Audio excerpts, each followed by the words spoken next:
Thanks for watching this video on Accounts Class 11th. If you want to purchase the entire course, you can click the link in the description, or if you're watching this on mobile, you can click this downward arrow link and you will get the link to purchase the entire course.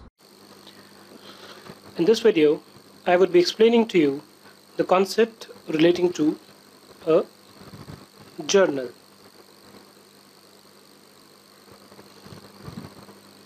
Now, what happens is that many a times this journal is also called as the book of original entry. Now, many a times, let's say you went to XYZ and Company and he bought a computer for, let's say, 20,000. So what you get is, you get an invoice from XYZ, right? Once you do a particular transaction, this invoice is called the source document. Why? Because this acts as a source of a particular transaction that has happened. Now in this case, what can happen is that you have to record this transaction in your books of accounts. So a journal is the book of original entry, and it looks something like this.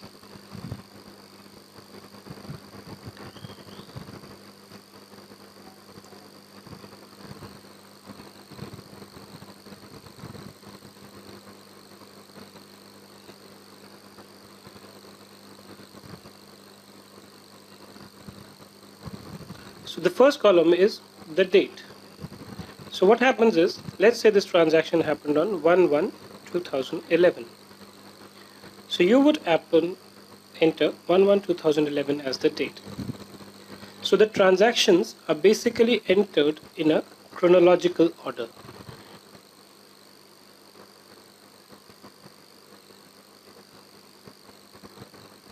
So what will happen is, you would start entering these transactions. So whichever transaction happens first appears first. Then you have a particulars column. Particulars column basically captures what all accounts are affected. There is a LF column, or the ledger folio. So this indicates on what page of the ledger is this particular account posted. You have a debit amount and you have a credit amount.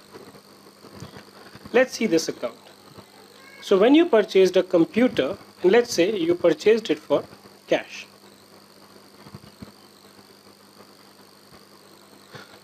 In one of the previous videos, you've learned about the rules of debit and credit for assets, expenses,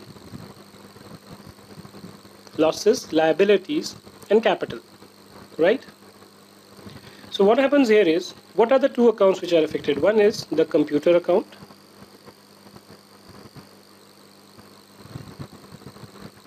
okay, or let me not put this thing here,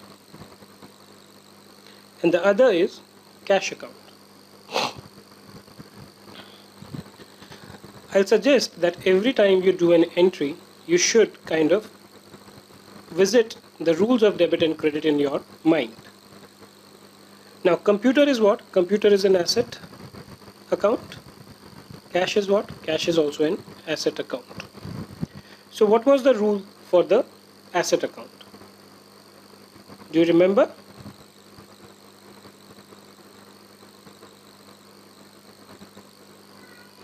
The rule for the asset account was that any increase in the asset is debited and any decrease in the asset account is credited. So let's go to our account.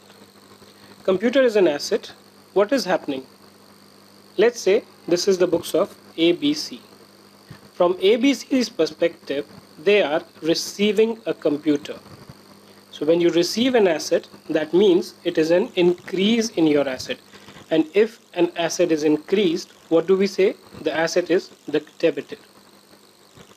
So we write computer account debited. DR stands for debited. How much? The value is 20,000. So whatever account is debited, you write computer account debited. Then cash. Cash is also an asset. What was the rule of accounting? What is happening to cash? Cash is going out. You are paying cash. So cash is decreasing. And what was the rule of accounting? A decrease in an asset is credited.